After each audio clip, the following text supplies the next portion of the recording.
Hello everyone, my name is Seema. Today we're going to discuss the differences between anxiety, stress, worrying, and overthinking. We'll explore how they relate to each other, how they don't serve us, and what steps we can take to break free from the negative loop. These emotions and mental states are common, and understanding them can help us better manage our mental health.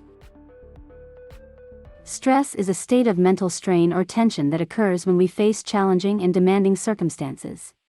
We feel stressed because of a specific situation, like an upcoming deadline or a difficult conversation.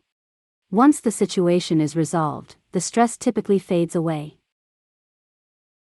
Anxiety, on the other hand, is a feeling of nervousness or unease about the future or something with an uncertain outcome. Unlike stress, anxiety can seemingly come out of nowhere and persist even when there's no apparent cause. Overthinking is the act of thinking about something too much or for too long, while worrying is when our minds dwell on difficulties or troubles. Worrying and overthinking are closely related. We often overthink a situation and then start to worry about it. This worry can make us feel anxious and stressed. Our brains are wired to dislike uncertainty, and this can lead to a cycle of fear and anxiety when faced with the unknown. To break free from this cycle, we need to understand how our brains work and use that knowledge to our advantage.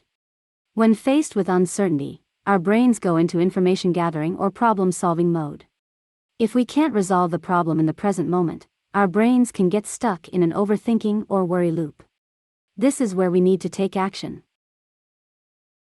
There are 3 simple steps to follow when you find yourself caught in a worry or overthinking loop. First, identify when you're caught in this loop by being on the lookout for it. When you notice it happening, simply name it, for example, I'm overthinking or I'm worrying.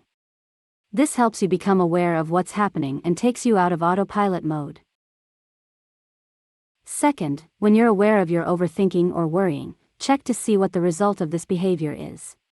Does it solve a problem? Does it keep a loved one safe? Does it make the uncertainty go away? If the answer is no, then it's time to recognize that worrying and overthinking are not serving you well. Third, when you experience how unrewarding overthinking and worrying are, try to find something more rewarding for your brain to focus on. For example, train yourself to be curious instead of worrying.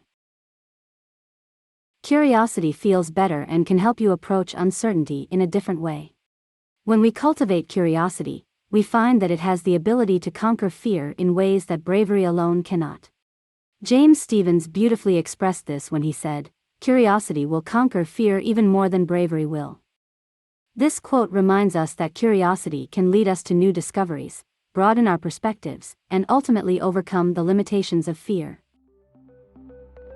In conclusion, understanding the differences between stress, anxiety, worrying, and overthinking can help us manage our mental health more effectively.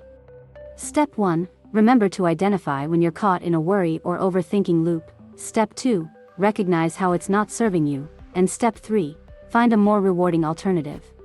With practice, you can develop healthier ways of dealing with stressors in your life.